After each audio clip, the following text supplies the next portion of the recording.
Welcome to Management. Today we're going to answer a question on departmentalization, and we have our returning guest, Marna Jordan. Hello, Miriam. Thanks for having me. How are you today? Very good. Really excited about the next topic. Awesome. Okay. So do you want to start? I do have a question.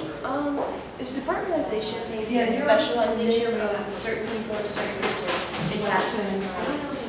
That's, I guess, is a rough definition of what departmentalization is, but I think it's a really good definition for people that don't really know much about management. But it's the process of organizing people in groups. That's to have a better organization and a better development in the company.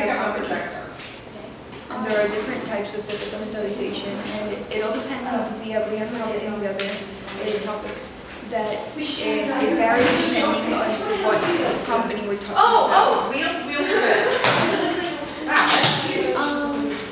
What's another example of departmentalization? One of the types of departmentalization that people must see more often is process departmentalization, which would be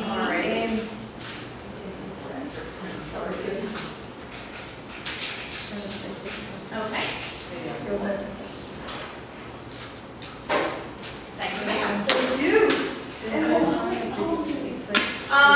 I'll later get back. I work tomorrow or Friday. Take two. Hi, welcome back to Managers of Management. Okay. All right. Thank you, ma'am. Super. Thank you. Take three. Hello, welcome back to. Oh my gosh. Take four. Hello, welcome back to Managers of Management. Today we're going to pose a question on departmentalization, and we have our returning guest, Marna Jordan. Hi Miriam, thanks for having me again. It's a pleasure to be part of the show. I'm so glad. How are you today?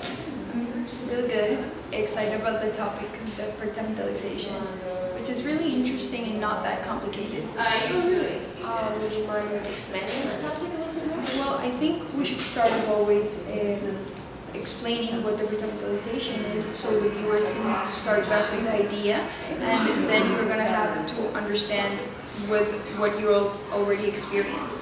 Departmentalization is the process of grouping jobs together, and there is different types of grouping this. So it all depends on the manager to decide what type of departmentalization they want to use.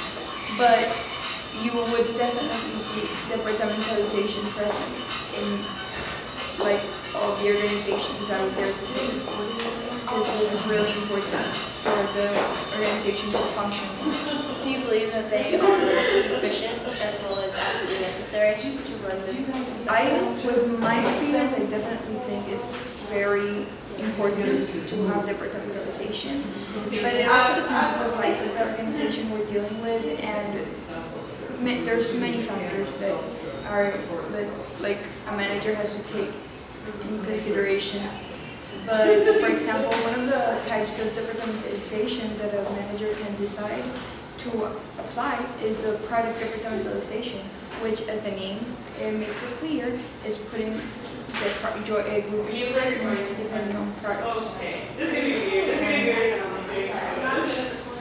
Wow, that was very intriguing. I'm so glad that you were able to. I think it's important that once the viewers understand what departmentalization is, you guys will start definitely seeing this in other organizations or in stores, whatever. Every time you go in the store, you're going to see that it's clothes department, the fragrance department, and all these are things that you don't see, but the manager has grouped people together to work as a group for this, for example, in this case, products, and helps the organization function better.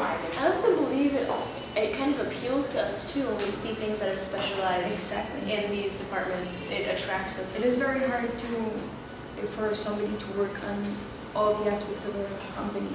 So that's why we create departments in which people are grouped and have this special job. Because I guess we know a human being cannot just go on and manage a whole company and go in detail in every department of the company. So I hope you guys have understand the topic of departmentalization, for joining us again today.